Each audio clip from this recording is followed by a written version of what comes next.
Ito talaga ang buhay kapag foreman ka na. Mas nauna pa kumain yung mga alaga kaysa sa'yo. O, sinong relate dyan, mga ka-foreman?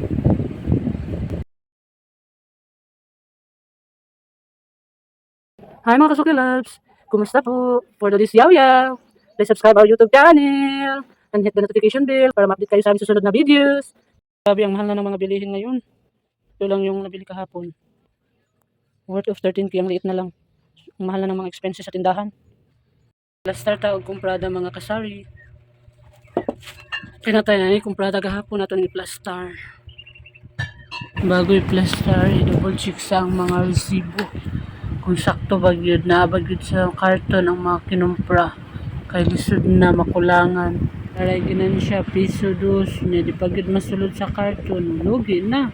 Mo balik na po ka sa mong gikumprahan. Lasada sa atong paninda.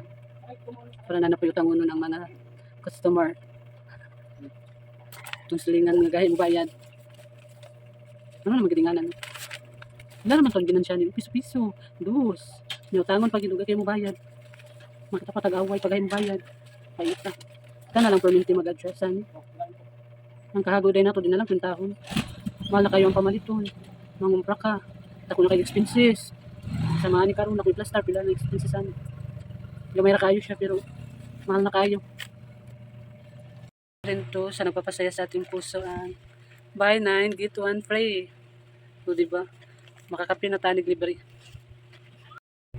Grabe gabi na hindi pa natapos.